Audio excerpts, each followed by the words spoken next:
Actually, I would just turn the whole program over to him and just watch, learn. It's good to have you here tonight. Sometimes we make light of something very serious, and I hope that doesn't offend anybody. I do want to start out by letting you know that I know that many people experience in their family those who have memory problems, and it's one of the most tragic things. It's like being there but not being there. And when we talk about this, sometimes people think, you know, he's telling us that it's the heavy metals, that it's the diet, that it's hydration, that it's medication stacked to the sky.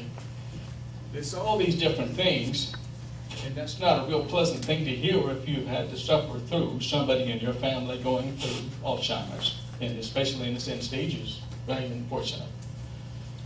I want you to know that I have great respect for anyone who's had to care for someone. We're basically going to be talking about tonight what we can do to prevent that condition more than we're actually going to. In other words, end stages, we'll do what we can. We know that every case, even the end stages, can be improved by addressing underlying causes. I'm sorry, but we have a profession in denial, and you'll find out that is the case. And so once in a while, I'll have to bring out something that might be a little embarrassing to my colleagues. Nothing to hurt some don't know better. I have today we've noticed the consumers getting more education. They're learning more about what causes things. They're starting to ask the question instead of just going by a symptom that's been over medicalized, and that's what Alzheimer's is. It's a symptom. It's not a disease. But we have been trained in the last couple of decades to take these symptoms as if they are diseases and that they need to be treated. No, they don't. You don't treat symptoms. Not if you want the patient to get well. So, if anybody has gone through that with their own family, you have my condolences. You have my deepest respect. And please do not be offended. If there's any questions on anything, I'll be very pleased to be able to visit with you about it. But I think just about everybody in this room is in fear of their own cognizance, right? We're all in fear of our losing it. We know that the tidal wave is called in the media. For years we would say it's being exaggerated, but now we say, no, it's actually coming to pass. Did you know, for instance, that Americans are taking, with only 4% of the world's population, that's still where we are, we're just a little spot in the earth as far as population goes. 4% of the world's population, we're taking almost 80% of all the prescription medication of the world. We're taking 84% of the opiates. Something's got to give. At some point, we've got to look and say, as a population, what's causing it?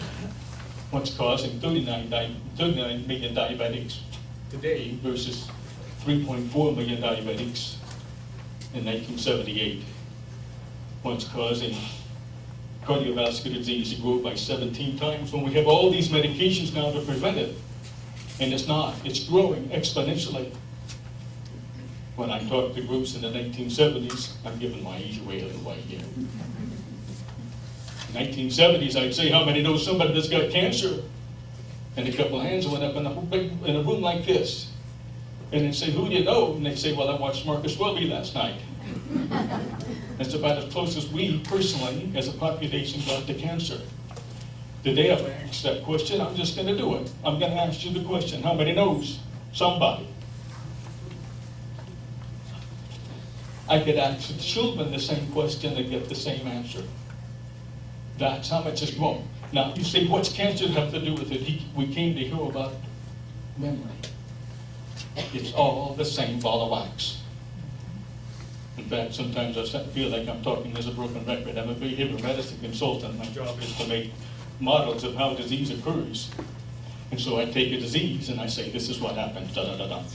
There's only 7 underlying causes. Take this disease, it goes back, same, wow, that's almost identical. The one for Alzheimer's is almost identical for heart disease, which is almost identical to diabetes. We just call it different things. In fact, we have learned in making these models that diabetes is not even a disease. The closest we can call the disease in the diabetic camp would be diabetes 1. That's the closest we can call. Everything else is a symptomatic syndrome. Now, in that introduction, I want you to know that I'm going to be talking from the standpoint of a scholar, if you will, as a researcher, as a friend. In my advertisement, it says I'm retired. I work hard, but I'm retired. A friend of mine who researched back in the 1970s wrote me a while back and said, "You're the only one that's still working. You and I are the only ones still working." And I wrote back and said, "Who's working? I'm doing what I want to do."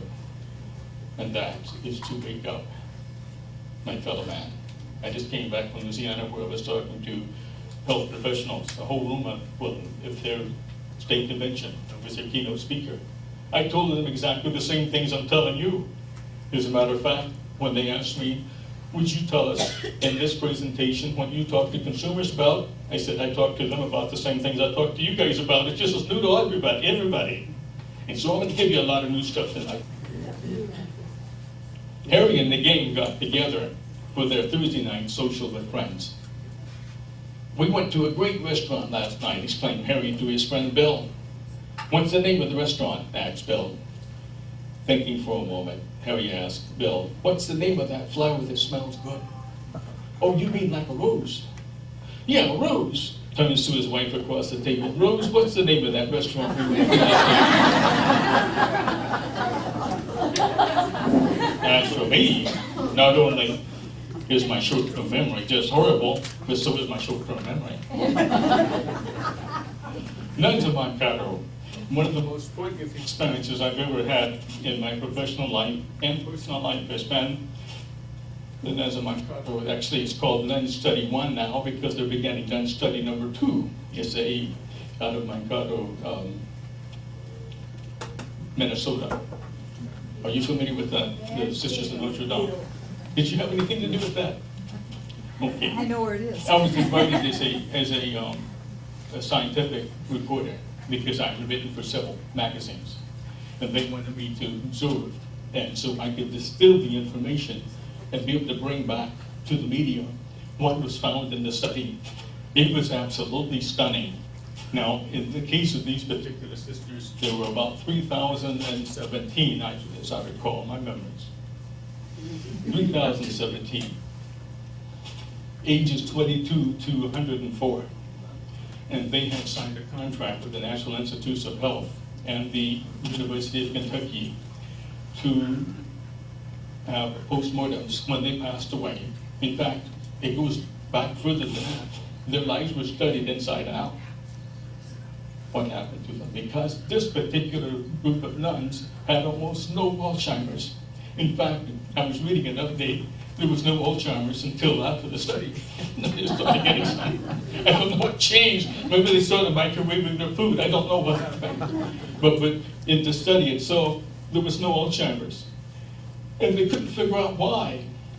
How could they live that long and have Alzheimer's? The general population, that would be impossible. The older we get, the more likely we're to have it, right? But it didn't happen with them. So they were particularly good subjects. Now I'm going to sidebar there for a second and tell you, because I have a blog going on in the scientific world about Ebola, and I'm saying quit paying attention to the people that die from Ebola, look at the ones that aren't dying. And it's exactly the same thing right here. If you want to find out how to avoid Ebola to kill us, study the ones that aren't dying from it, and then you'll know what to do and what not to do. Same thing with this group. So they were taking a rather positive view. Well, in this group, they called my office. I did not know that we were connected. We were soulmates because they called my office, not knowing that I had been assigned to be a scientific reporter to their project. And my secretary asked him, "What can I tell him that you're calling about?" She said, "We're his groupies." His groupies? I didn't know I had groupies. The average age of these groupies was 88 years old. I was honored. I was pleased. I was beside myself. And found out that I had published on what happened. I look at you, it comes on. I keep looking at questions. They were taking I had just published an article about Alzheimer's and hearing loss. Now, did you know that? Alzheimer's and hearing loss, did you know that connection?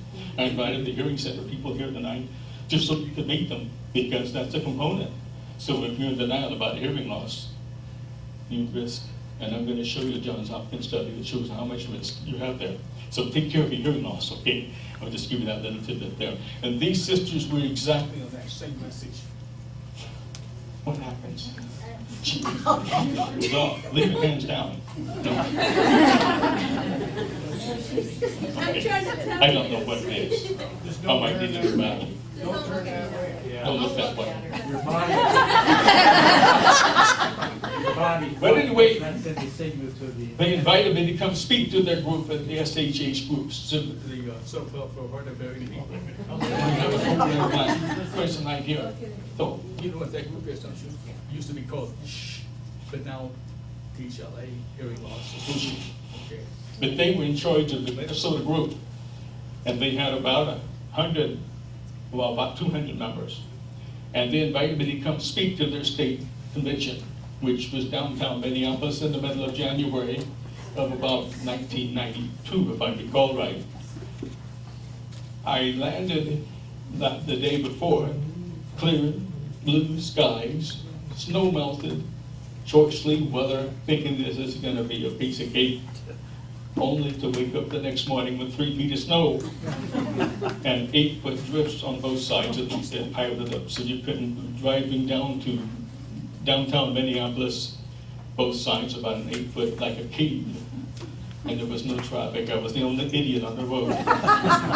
And I got down, we didn't have the GPS in those days. I had no idea how to find that building, but I found my way there. I pulled out all this equipment. I had a videotoscope. Some of you have seen my videotoscope. Well, I had serial number 2, the very first ones that came out. I wrote a whole book on it. And I took it up there because I was going to do a lot of screenings and education with them as well, to speak to them. So I was loaded like a camel. I got in the elevator. I found the place, don't ask me how. Got to the top floor where it was supposed to be. The elevator opened and there was a room full of about 200 people in it. I was thinking nobody would be there. But they were all there, and I wasn't. So I walked in, introduced myself. In the front row was a sister named Rose. I forget her last name. She's back here. She's 102. She's in charge of the group. He does the crossword puzzles and pen.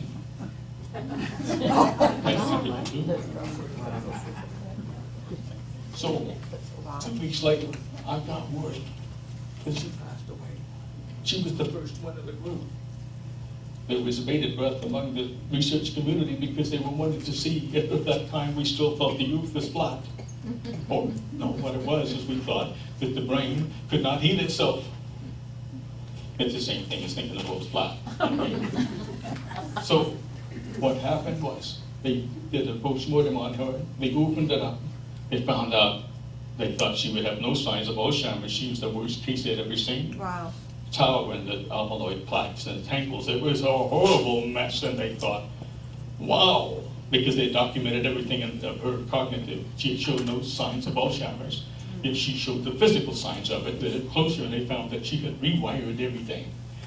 And the brain, all the brain cells were still intact. She still knew who she was and who you were.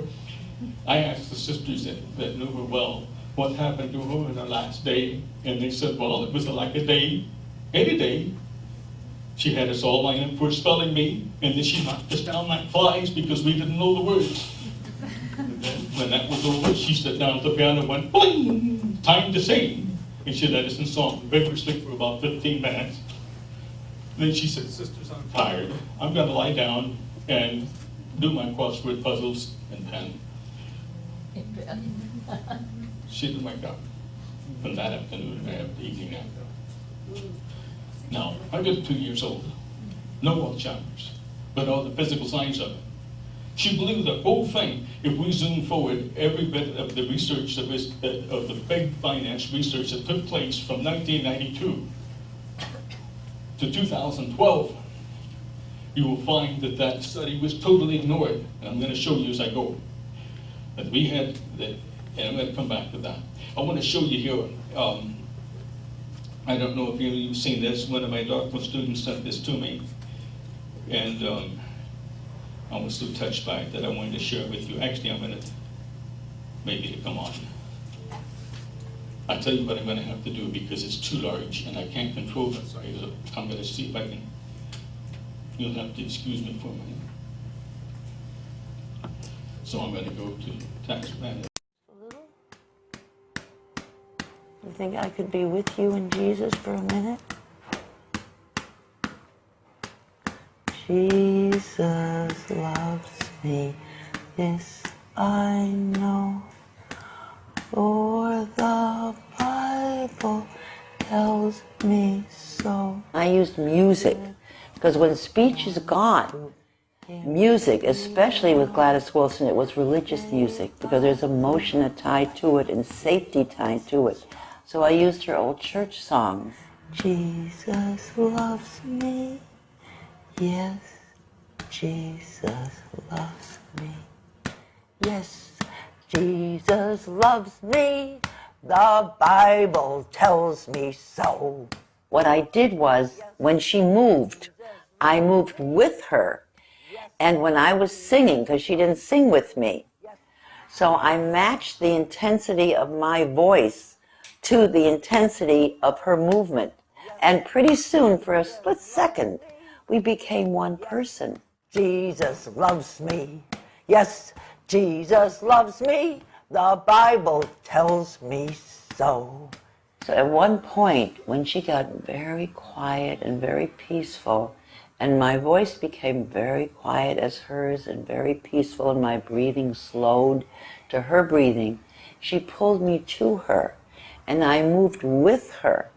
And for her, at that moment, I believe I was a symbol of her mom. Can you open your eyes now? Do you see me? Feel safe and warm? Yeah? Can you sing with me? He's got the whole world in his hands.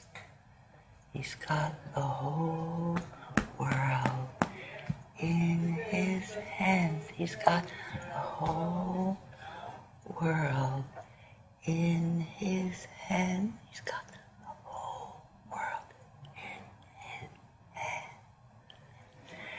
He's got the mothers and the fathers. He's got the mothers and the fathers in his hands. He's got the mothers and the fathers in his hands. He's got the whole world in his hands. The breakthrough doesn't happen every time. The person will not always open their eyes and look at you.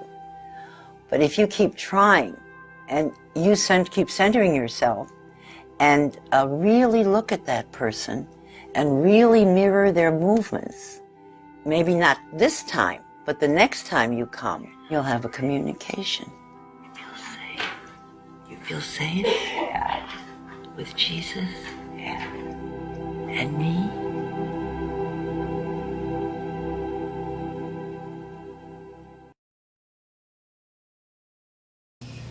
Excuse me for a moment while I get this back on. We tried to do this a little smoother, but Google had other ideas in mind.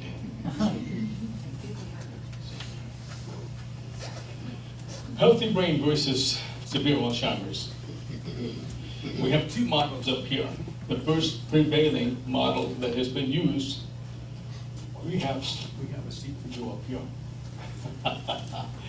The first prevailing model that actually brought out a whole class of medications, you might know them as Herceptin, in that class, came in on the model that there was something wrong about these guys right here. This is the Alzheimer's cells, they call it, which really is not the case. That's a misnomer.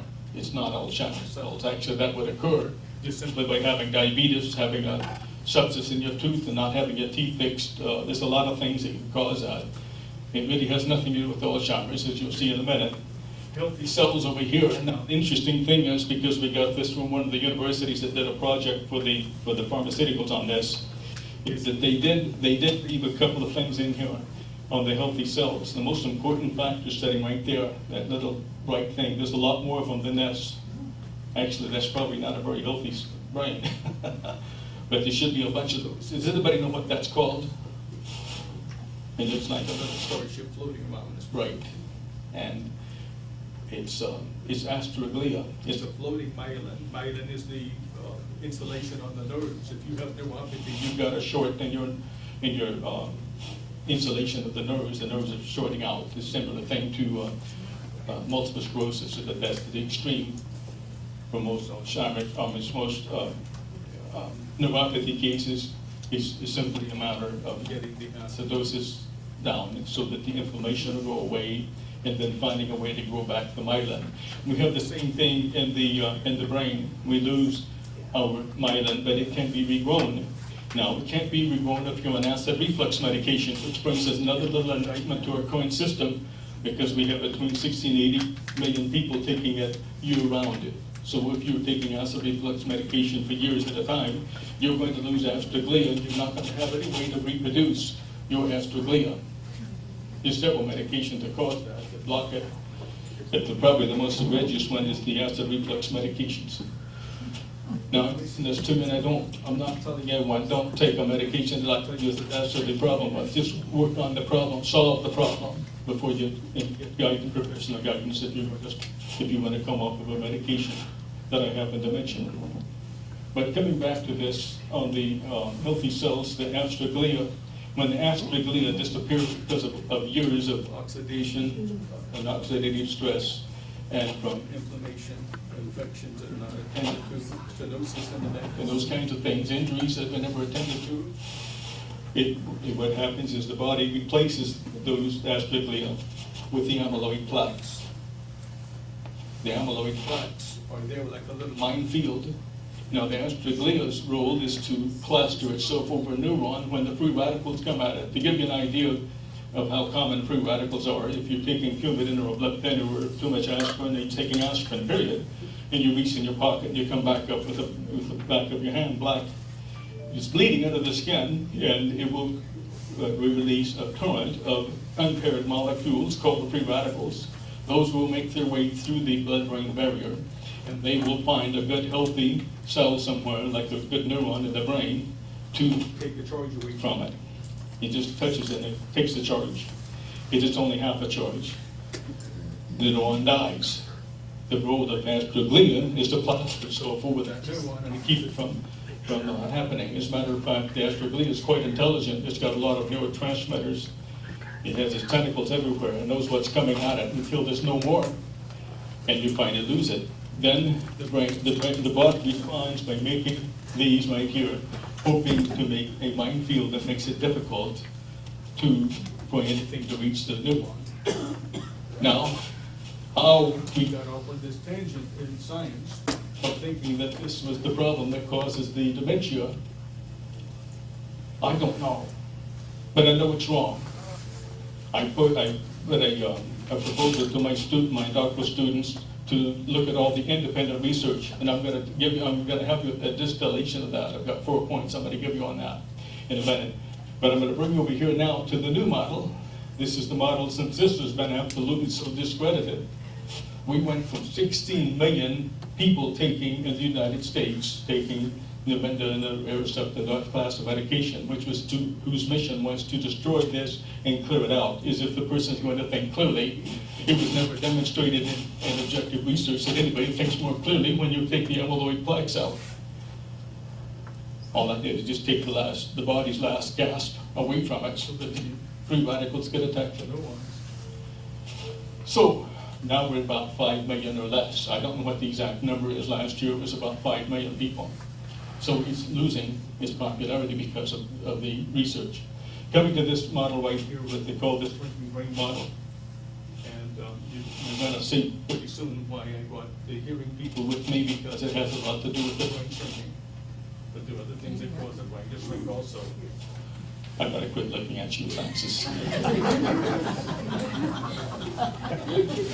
But you see, this side is an artist's depiction, but believe it or not, the real thing looks very similar to that. Your high definition MRIs, your CAT scans, your isotopes, your PET, and so forth. This way. And this is the shrunken brain. It's very similar to that. Now, we have known this until they started calling it the shrinking brain. We always called it in research, we call it the dehydrated brain. And so I was a little puzzled why we didn't advise people to start taking EPA DHA, which is like a fish oil, with omega-3, and to correct their fall in transverse colon, which dehydrates you. It's not just a matter of drinking enough water. You've got to have your transverse colon in place, because that's what absorbs the water. But all these little things were not being paid attention to. Instead, all of a sudden, we're presented this as if it's a fixed entity and nothing can be done about it. So this is the new model. It's closer to the truth. It's closer. If you have a brain that looks like this, you're going to have memory problems. There's no doubt about it. Whereas here, there's almost no correlation. So this is what the question that I gave my doctoral students is: beta-amyloid hypothesis is the hypothesis flawed. Abnormal accumulations of beta-amyloid, the protein in plaques and tau, the protein in tangles, are not harmful, but are simply end-stage signs of other health problems such as long-term inflammation. Number two, recent research suggests that beta-amyloid is actually protective of surviving brain neurons, a normal immune response, and an antioxidant guardian against future further damage. So it's there to protect. Number three, the accumulation of beta-amyloid that can be seen at autopsy and in brain scans is not well correlated with dementia, despite what pharma finance studies suggest. I don't want to go into the design flaws of those studies, but you can hire a researcher to tell you just about anything you want them to say. And the more money you pay them, the more they're going to say it. I just say, if you want to know if research is objective, this is one way to find out. Who's paying for the research? What's that? Something like that? Am I crooked? It's going in and out. Okay. Are you still getting? Okay. I don't know what to do. Just tell me it's going in and out. No, do I jump in? Well, He knows how to fix it. I'll put it in my right here. Let's see what happens right here. Okay. Okay. Find out who financed the study, and you'll know when you complete the study.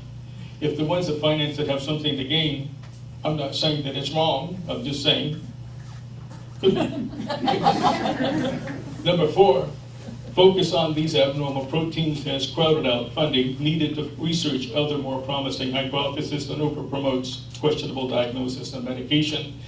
Now, the very first time we published our findings from the doctoral students, and many of these were MDs, they've already PhDs, some were heads of departments of major universities among the students that we had on this particular question.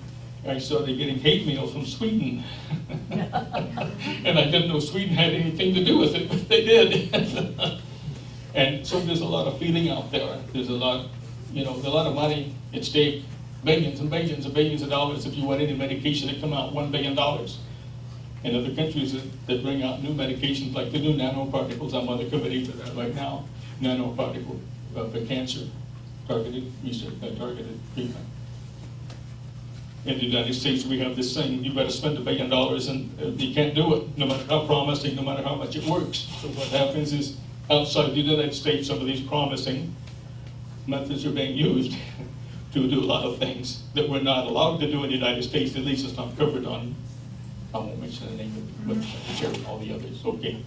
But anyway, the shrinking brain model is replacing the beta-amyloid hypothesis. That's a good sign, we're heading baby steps forward. But it errs in presenting the shrinking brain as if it is also irreversible. Again, setting the stage for promoting costly and questionable drugs instead of addressing underlying contributors. I'm absolutely dumbfounded when someone has been diagnosed with almost any disease and they're not being asked how much water you're drinking, what are you eating, are you doing this, are you doing that. Let's check you for heavy metals accumulations of a lifetime. Let's check for all the injuries and the subclinical infections and the inflammation. Take care of all those things and see what's left over and see if you still need that surgery or that medication or that whatever. That's not what's happening, is it? Okay. So it's serious. It's serious, ladies and gentlemen. I'm not trying to protect anybody's domain except the public, the consumers. What is really behind the tidal wave of dementia sweeping America's older adults? This is going to surprise you. Number one, the boxed food supply is not the same food we had when we were kids. Microwaving of food, yes, it is bad for us. Yes, it kills everything in it. Yes, anything that goes through it, the DNA is distorted and the body doesn't know what you're eating. Maybe the brain does, but the body doesn't. You'd be surprised what chemicals they have to add to food that you microwave to make it palatable for you.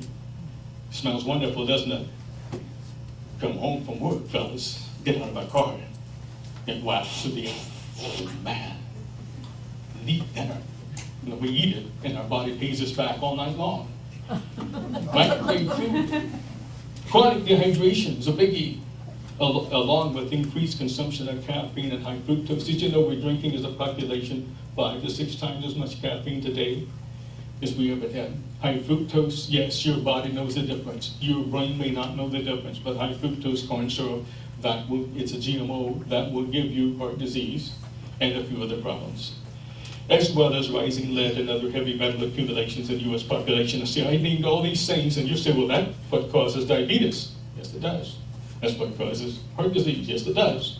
So it's just a matter of which comes first. Most of the time, when we see the diagnostic list on a patient, we see all of the above, everything. They're diabetic, they have heart disease, they also have a bout or two of cancer, and now they've got Alzheimer's on top of it. Hardly ever do we see just Alzheimer's popping up as the only thing that popped up out of nowhere.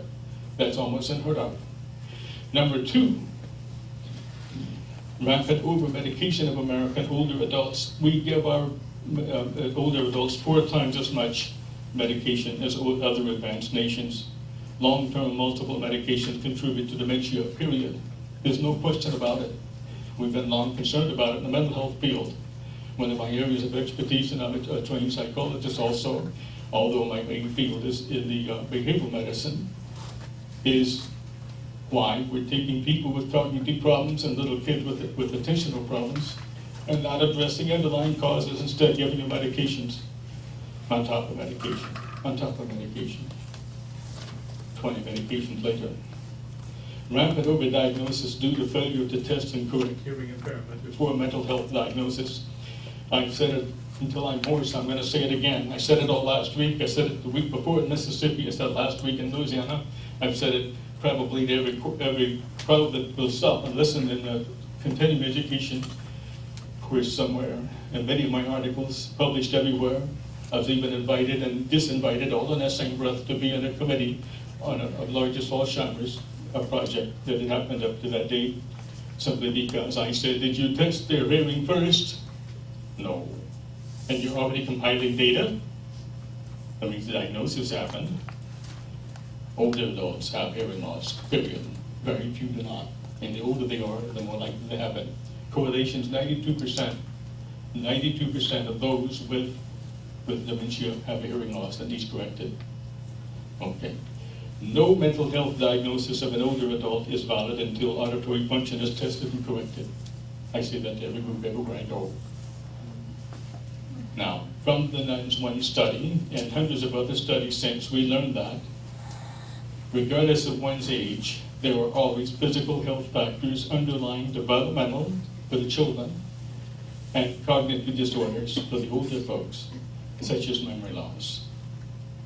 Those underlying causes need to be addressed before one can function normally again.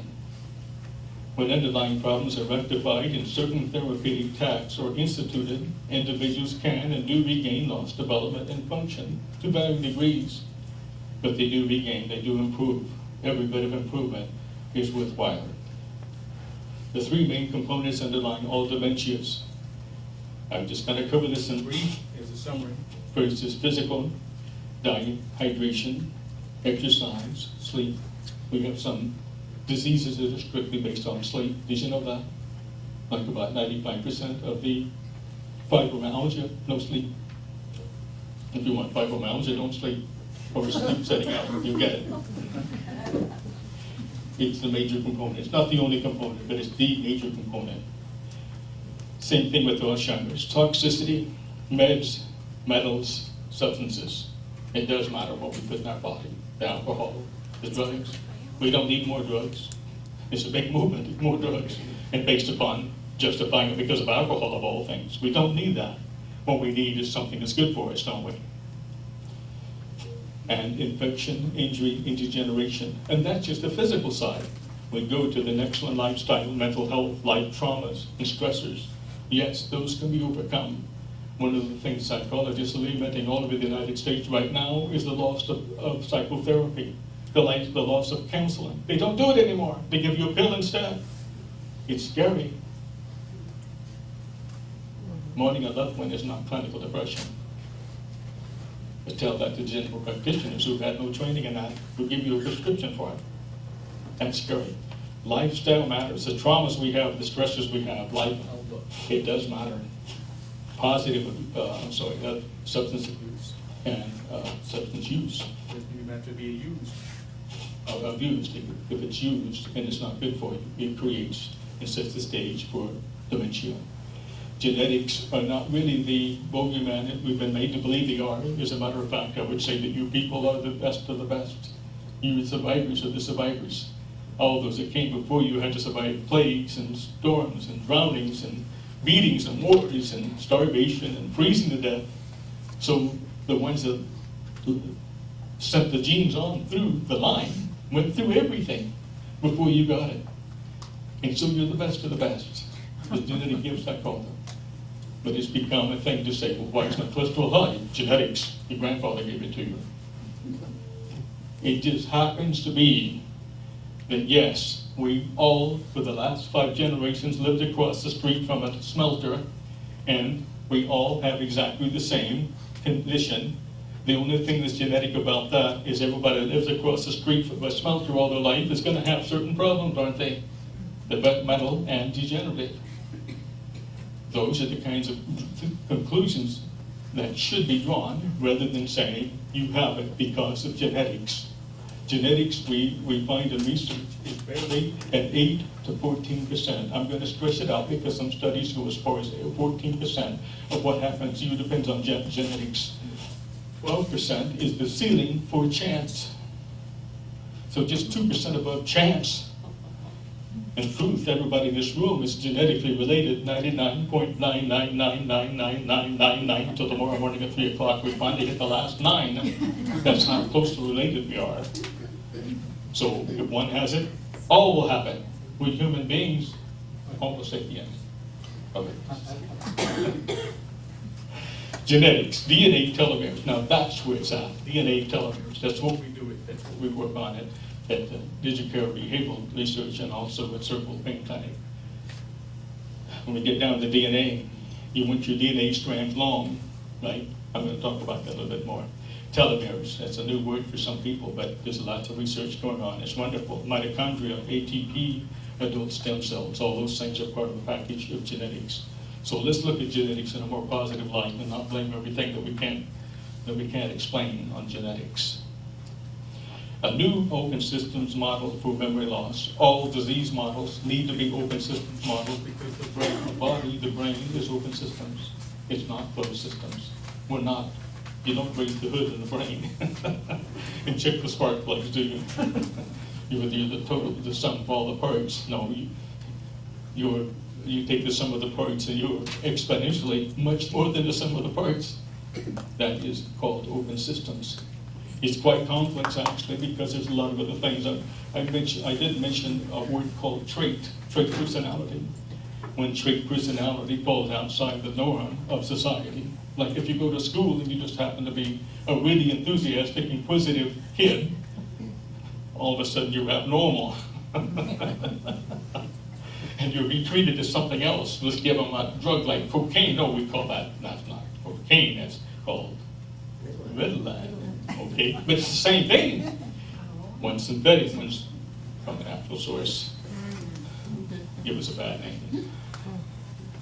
And take that same kid with that trait, who's inquisitive, who's excited, bounds out of bed. I saw a fellow yesterday, and he was about my age. And I asked him, how do you get up in the morning? I bound out of bed, he said. He's been like that all his life. There's people like that, traits. There's people that are very ponderous and think about things. What would we do without them? Faith. We get so untethered from reality. We need these people to keep our feet in the place. Traits do matter. Now I'm going to come to this. In this particular model, this is assuming that your genetics are good. This is assuming that you have some other issues. And those issues, the top of the one I've got on here is loss of hearing. That's a major component. We come over here, subclinical infection. You'll be surprised how many subclinical infections are out there. I would say even the population, I'm just going to give you a rough estimate, somewhere in the United States, we have a higher rate of that, I think, than some countries. But I would say possibly a little over half, probably about 55% of the population has what is called subclinical. We have thresholds for clinical, and anything under that threshold is called subclinical. Let me give you an example. If you don't brush your teeth for 3 days, you've got a subclinical infection. You've got sepsis in your mouth, and that will make pro-inflammatory cytokines throughout your body. If you get if you step on a little splinter, can't even be seen. You look at it, you can't even see it, and you get a septic infection. That will cause some other problems that will cascade. In fact, it will cause inflammation on the cortex of the brain and make you depressed. So why in the world are you depressed? Everything is going well for you, but you're depressed. 77% of clinical depression is physical. So, and all depression has a physical factor underneath it. I'm telling you studies now. Someday somebody has you take off your shoes and they see a big red toe full of carbon dioxide and sepsis, dying, and they wonder why you were depressed. They gave you an antidepressant. It makes you do things you wouldn't do otherwise. See, that's what the upside down world is with right now. So clinical infection is a big one.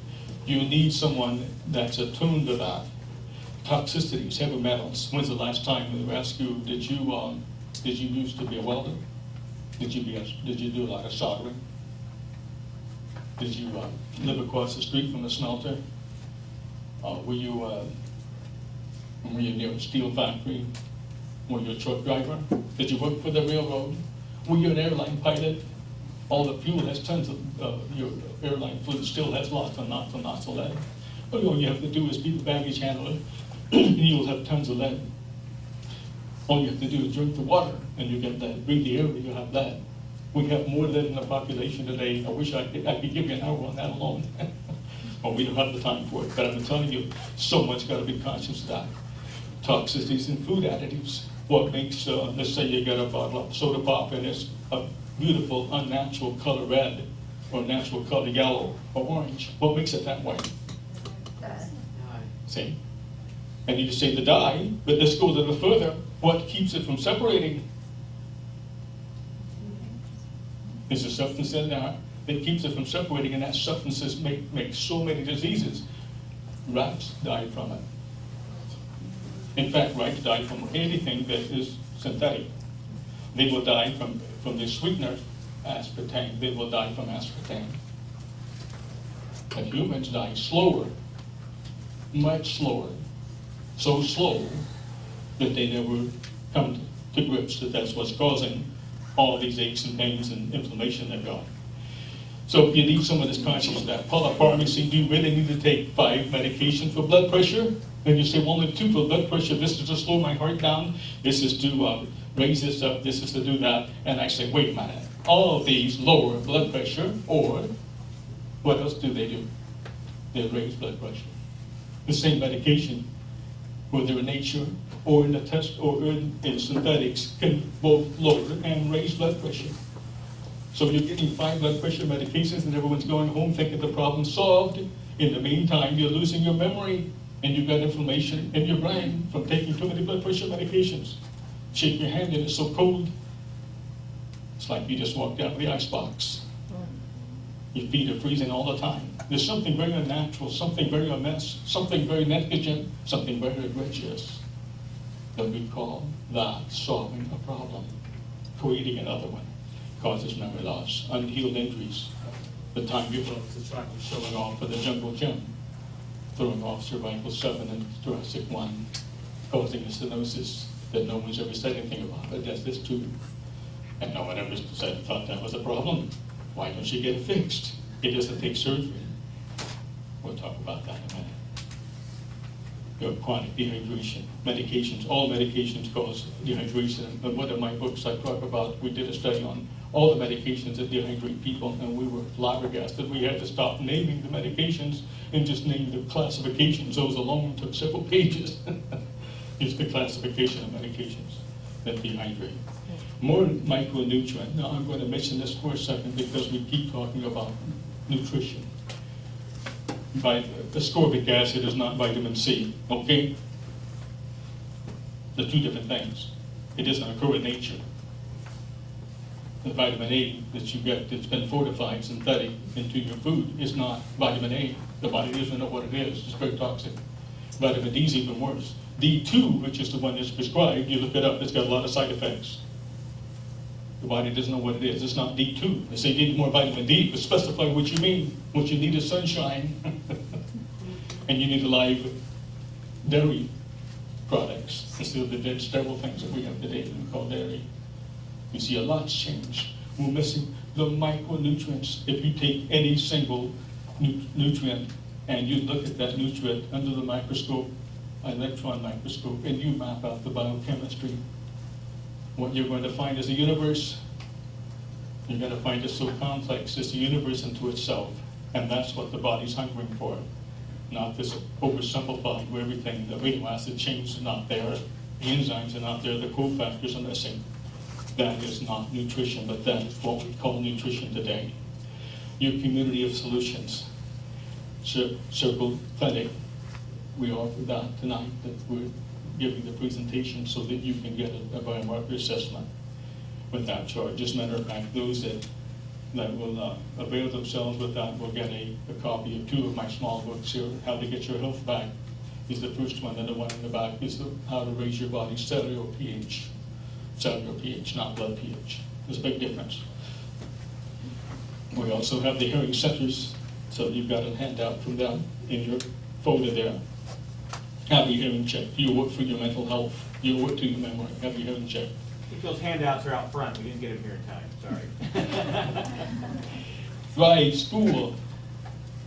I thought it was very appropriate when we found out we had more people than we could put in our classroom over there. We can hold maybe 60, crowded tighter than this, really. And so I asked Scribe, could we come over here because they've got some wonderful programs. Did you see that? Did you see their flyer in there about the different programs? If you want to keep your memory, you take music lessons, you take piano lessons, you take guitar lessons, and vocal lessons, and you do drama, and you ballet dance, and all these other things. What's that? And you learn French, because he's the French teacher. But those are the 3 main ones. Okay. Gateway to Your Journey, Videotoscopy Biomarker Assessment. I'm not going to spend any time and you're describing this. I just want to tell you that this, combined with the occupational therapy and everything else, those assessments all together, is what you receive in this package of assessments that are no cost to you. Setting back the clock. Mitochondria is number 1. This, if we say this is a key component, we call him the doctor in every cell. He burns 90% of everything you eat. 90% of everything you take into your body is burned by this guy, so he can produce another person, another set of workers down here, ADP, ATP, the crew that carries out the repair. They receive their orders from mitochondria. Now, mitochondria is an alien. It's in every cell of the body, but it's not part of you.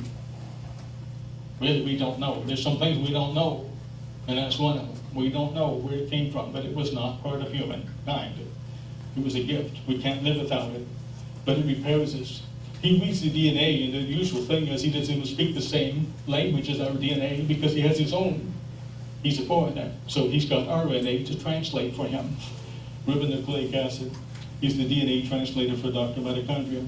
It's very, very accurate, quite accurate. The DNA blueprint is the genetic map of a perfect you. It is an older or younger or older you. The 1 out of 27 children now that are considered autistic or Asperger's. That's what it is in the United States. We're the only nation that has these kinds of significant distinctions, by the way. 1 out of 27. It wasn't 1 out of 33 until last year. It's just risen. In fact, they say it's going to be, what, 1 out of 100%. 1 out of the number. He told me about a study that was projecting a few forward, and I was shocked, I was stunned about the number of children that will have autism because it's progressing like this. And when we were kids, how many had autism? It's about 1 out of 10,000. It wasn't just because of that. There was autism, but we didn't count at that time. I understand. But I want to tell you something. Inside every one of those children with autism is a perfect DNA. Absolutely stunningly perfect. They're beautiful people. They are intelligent people. Every one of them to a person's a genius. They've got the groundwork to be the very best of humanity. And it's amazing. I tell the kids, please don't let anybody label you. I'm a deaf kid myself. I've been deaf since I was 3 years old. I was severely hearing impaired and later profoundly deaf. Don't let anybody tell you can't do it. People ask me, how come you play in the Denver Symphony Orchestra on the clarinet? How could you make records and play with some of the famous musicians on that saxophone? Someone forgot to tell me I couldn't. But they would tell me because they can't. Well, you can give them a label. Lots of money changes hands. The school district gets a ton of money, whereas if they weren't labeled, they wouldn't send a note home telling mom to keep them home because we want our scores to look better for the test scores, so we get more federal money. You see what's happened? It's an upside-down world. Those are beautiful kids with lots of potential.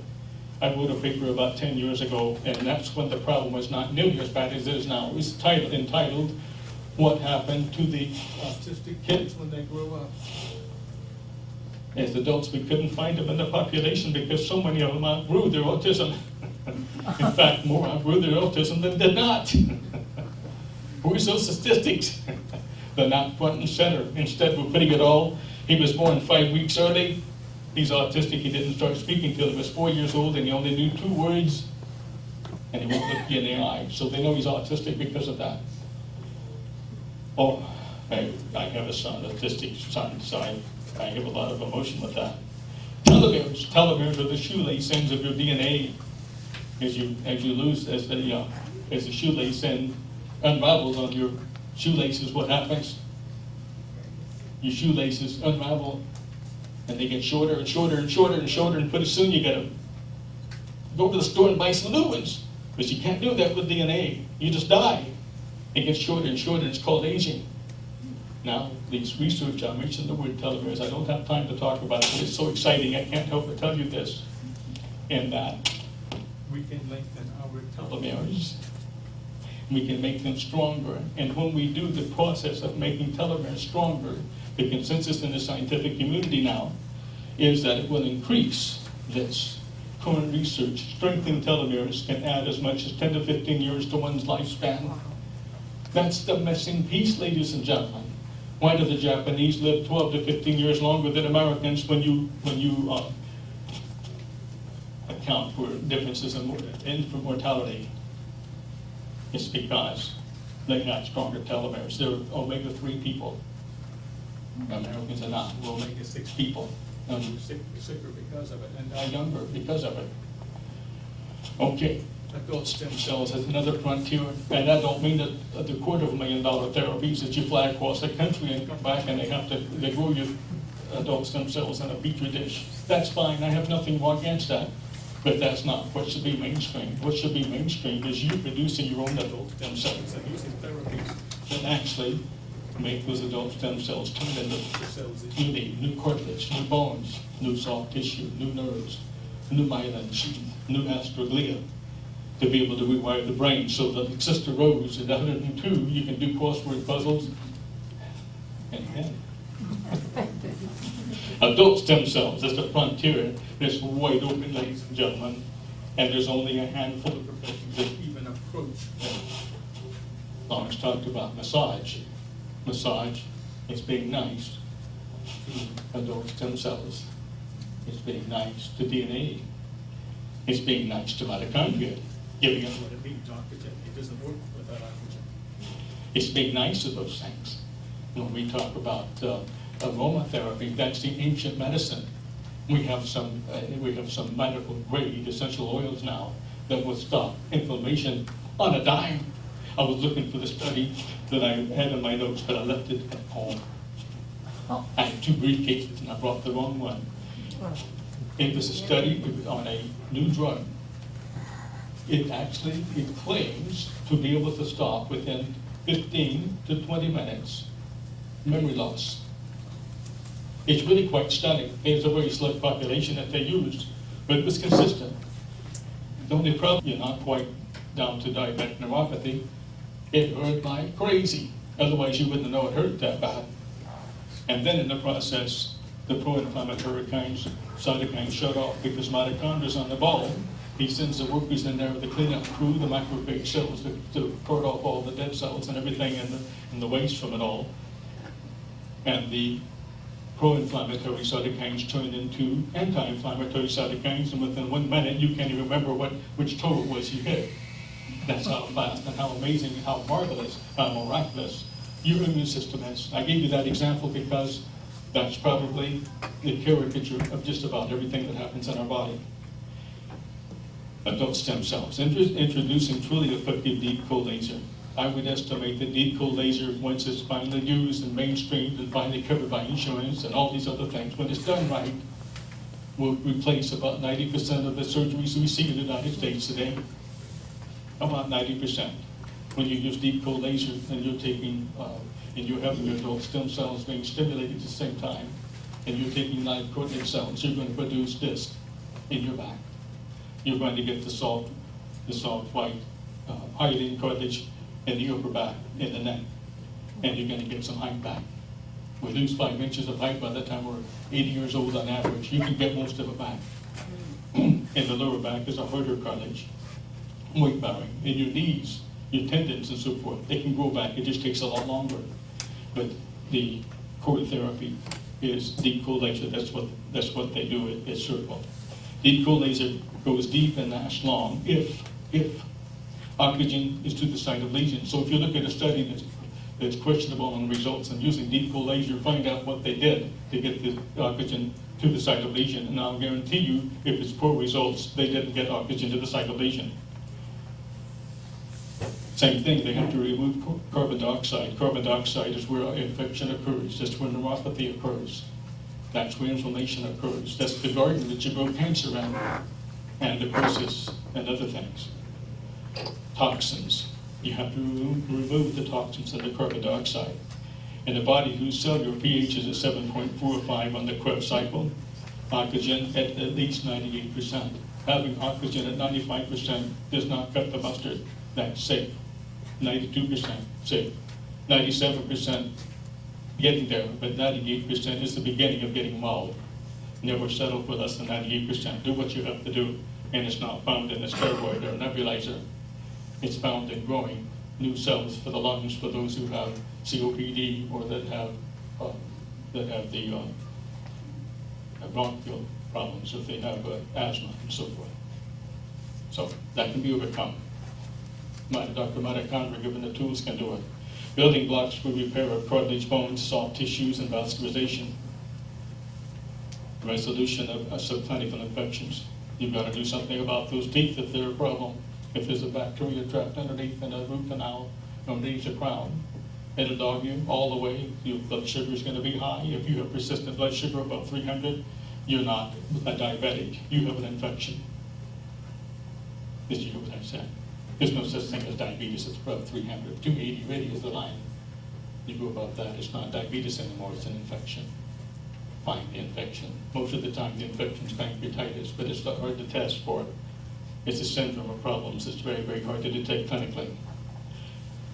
Resolution of unhealed injuries, stenosis, compression fractures. Those things matter. You fell out of a tree when you were 15 years old, and you've got a place on your, between T11 and T12. That's a stenosis. It's making some fibers. If you look under a high-power microscope, you'll see you've got some shriveled up little fibers that are not getting some energy somewhere they meant to go. If your toes are crossing, you've got a broken sacrum, you've got cracks in your tailbone. You don't go and do all and clip this tendon and clip that. Instead, you fix the sacrum. And then the body will go back to what it's supposed to be. Compression fractures, going through a windshield, falling off a bicycle, falling off a horse. Those things add up. They need to be fixed and not ignored. The way the cold laser works is it sends the the laser into the mitochondria. It's held in the mitochondria up to 3 to 5 days if we can get rockets into the site of lesion so it can produce ATP. It reads the DNA blueprint. It puts everything back in place, but it has to have the tools. Osteonutrients for the bones, cartilaginous nutrients for the cartilage, skin and dermatology nutrients, which really are the same class. Most of your B vitamins, second stage, not first stage, which is what you buy at the store, by the way. First stage does not work very well. You lose most of it. Cellular osmosis nutrients, and then finally chelating your vascular nutrients to get your the heavy metals out of your system as you've accumulated over a lifetime. We have a lot of heavy metals in the population today. This compromising technology.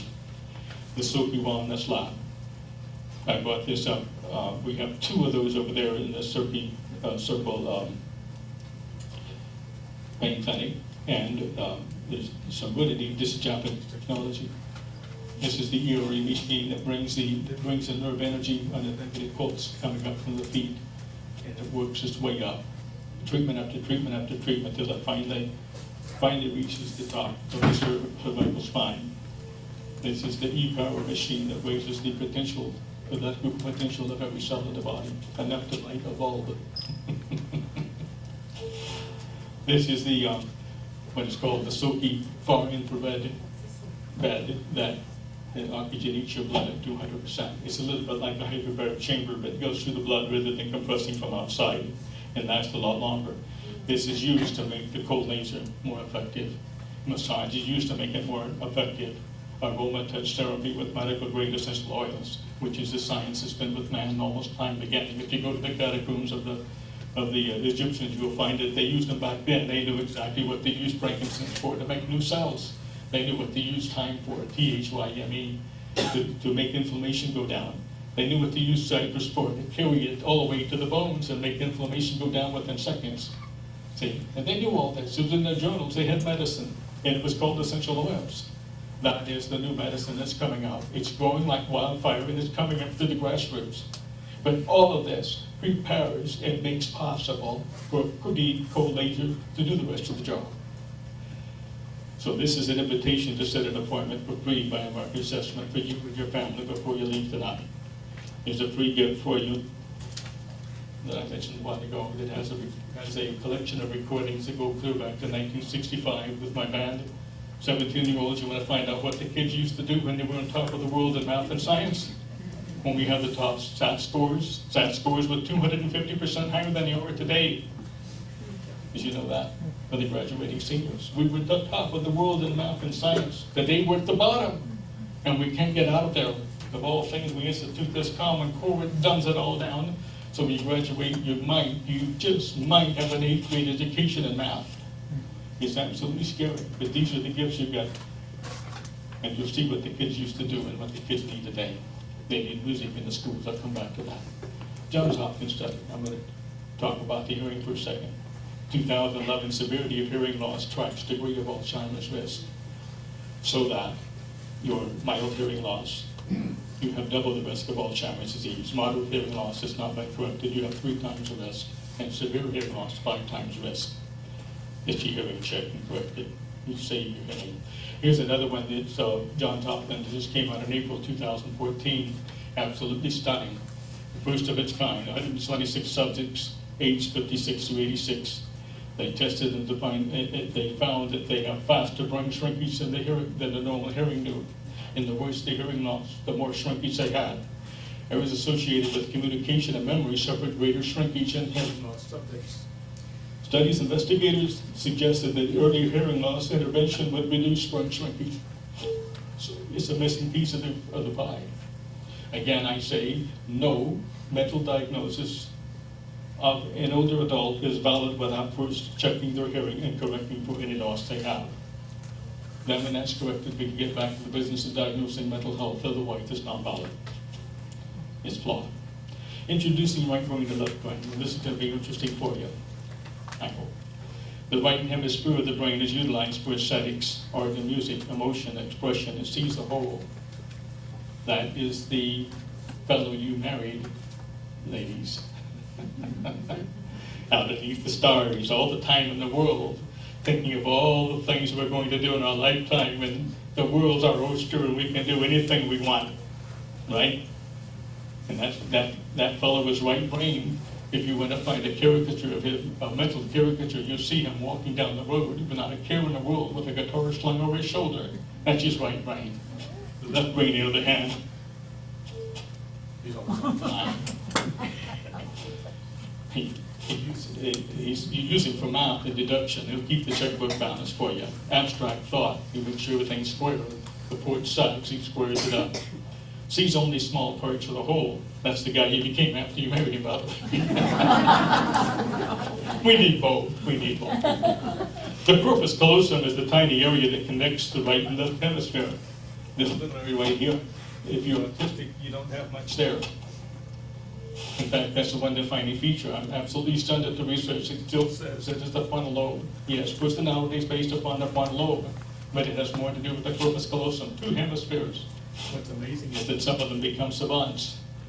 He's Rain Man, and you drop your toothpicks on the floor, and he glances down and counts them. That really does happen. They're called savants.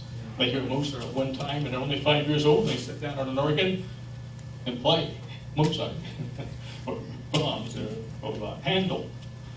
Isn't that something? J.S. Bach. Savants. But they don't know who you are, even though you're the mother and father, in the most severe cases. They don't know how you feel. All they know is how they feel.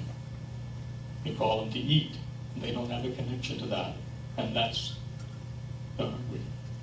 And see, that is the caricature of autism. So what happens? 90 to 92% of the autistic kids are boys. This is something that's left out of the literature. It's boys, not girls. Only a small handful. If you have a school program and it's got autism, what are you going to have? Boys or girls? It's going to be practically all boys, and very rarely a girl. I'm not saying girls don't have it, and I don't move with the logic that they're not being diagnosed. That's not the case. The smarty witches are ahead of the boys at every grade level. First grade, top. Second grade, top, all the way through college. When you get to doctoral level, they're all females with males from other countries whose names you can't pronounce. For boys, corpus callosums are smaller and less sensitive at birth and take longer to develop than for girls. If a boy experiences chronic OME under age 3, he's likely to be diagnosed with a developmental delay. These can be overcome if underlying issues are addressed. And if music education and physical education are introduced in its early education. So if your school does not have music education, that's why we're at the bottom of the world. If you step over to Singapore and Japan, music from K through 12, and they're top of the world in math and science. If you would have scientists and doctors and all of the professions and the great architects and engineers, you put music back in the schools. And that's what we need, right, for wonderful elective programs. I hope you look that over. I don't have time to go over it, but it's for all ages in most cases.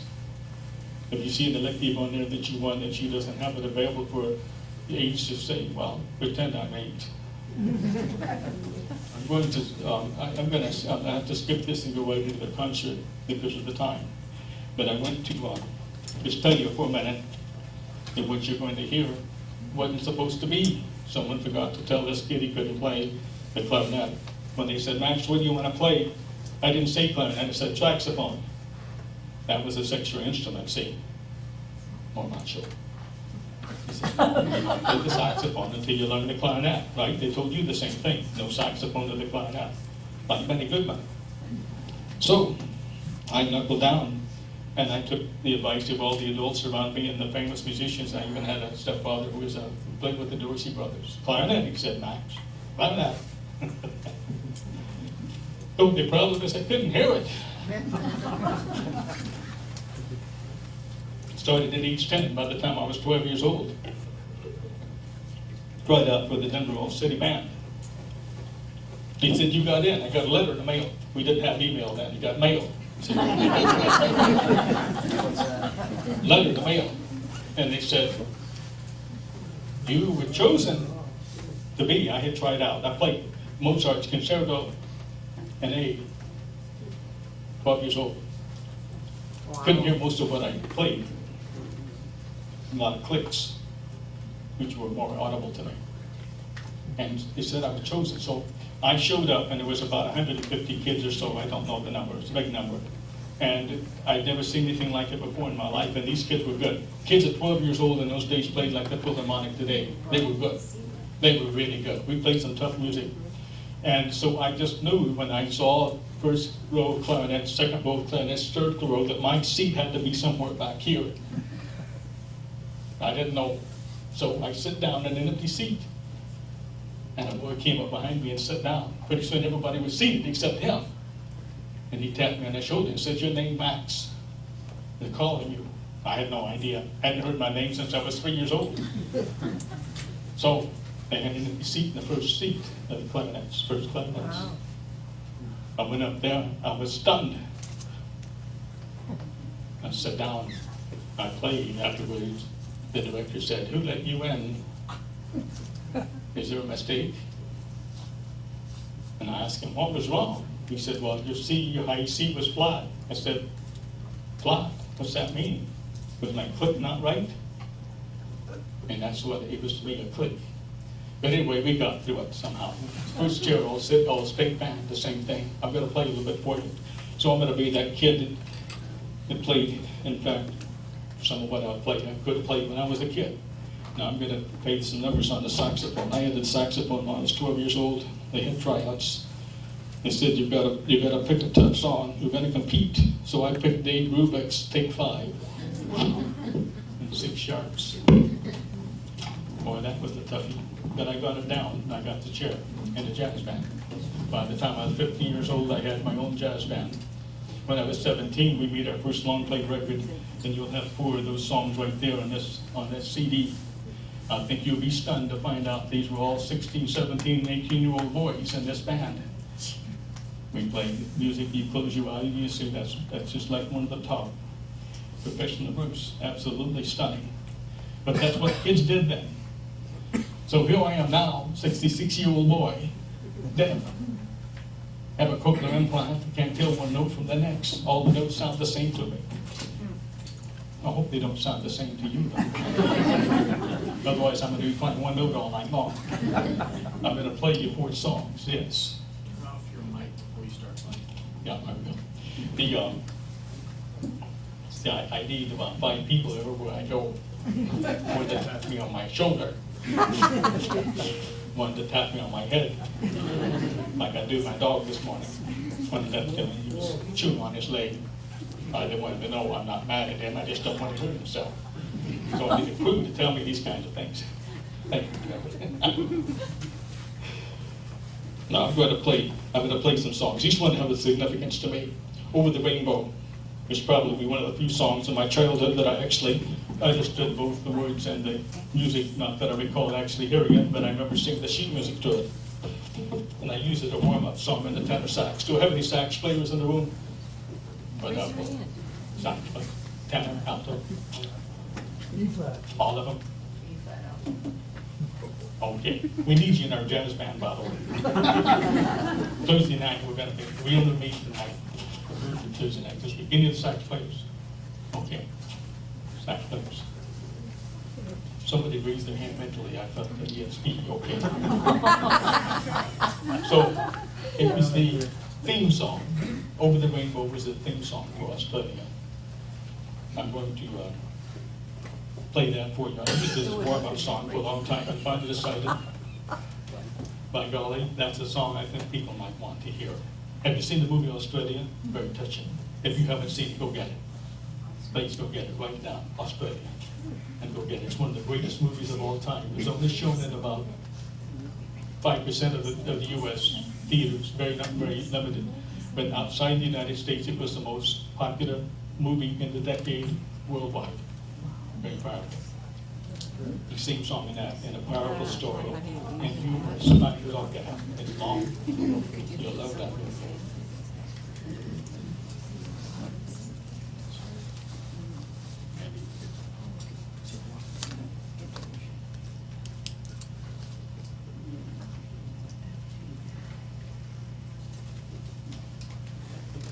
I'm going to play this in a dramatic form, and it's from the movie Australia.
Said, how'd you do that when I played for school?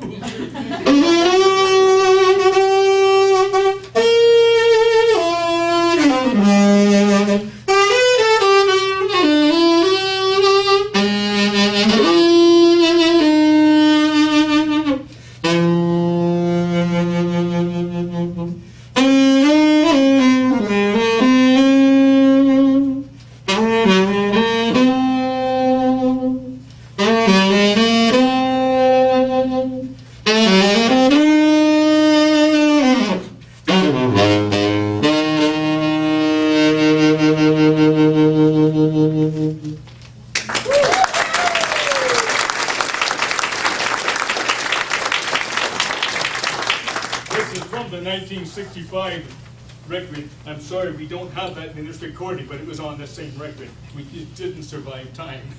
But we can't.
One song on the clarinet. I hope you can hear me. I'm going to talk up a little bit. Can you hear me at all? Okay. Clarinet's where I started. When I first played this song, it was with an orchestra. I think there were about 88 members in the orchestra. And I want you to hear it with the orchestra, but I can't play with the orchestra. Not at least this way. When I play live with an orchestra, they can follow me. In fact, I have the director and conductor has to watch them really close. If I skip a beat, they skip a beat. We're all in trouble. So I can play it live with a group. I finally found that out. My wife made me do it.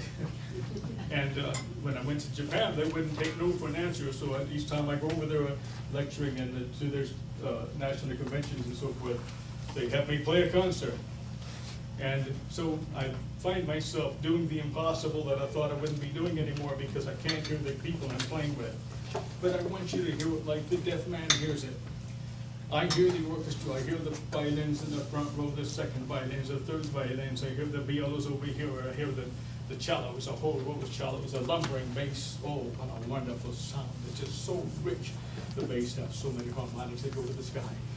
Not only that, they bump into another thing in the sky, and it's called French horns. They go right to the soar to the sky and show us that life has no limitations. You want to get your memory back, don't let anybody tell you can't do it.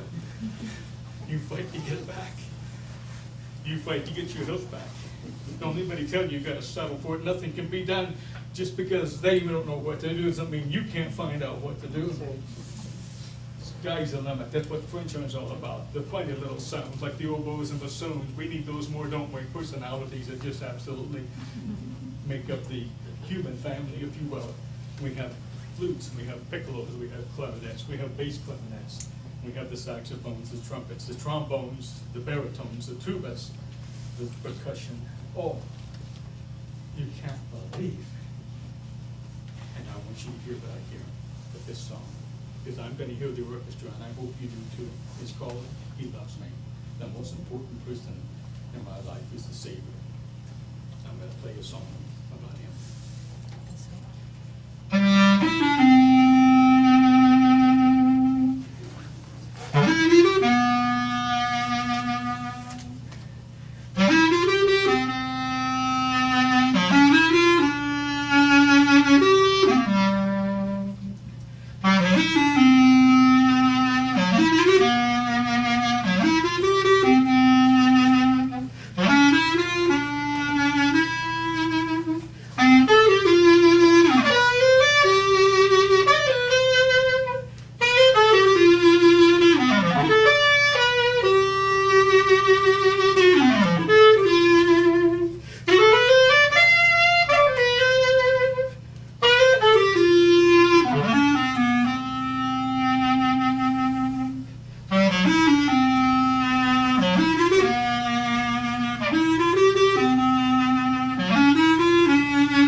Thank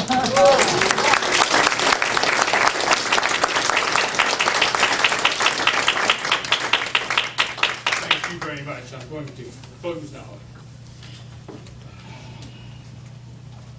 Ladies and gentlemen, seminaries I give, and the reason I do them is because there's a better way. There's a better way to get your memory back.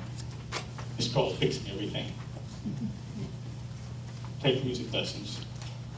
Take piano. You've always wanted to play piano.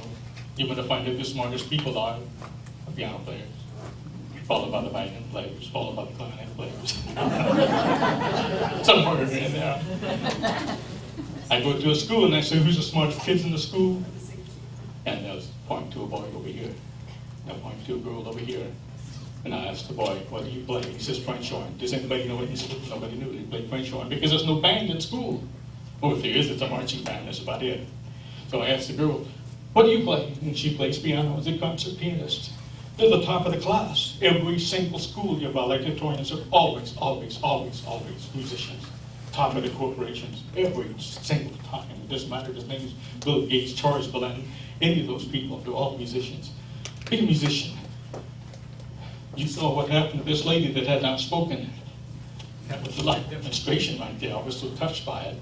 And the combination of love and awakening through music with very deep-seated feelings, and all of a sudden that person inside came out. That person inside will come out for you too. Come over, let us do it by a Marcus session with you. Let us find out. Well, that's it. Show you what you need to do, what we think you need to do. See if it works. You have nothing to lose. Get your hearing taken care of. Is tinnitus string of the ears? Pay attention to it. It's also a sign of some problems.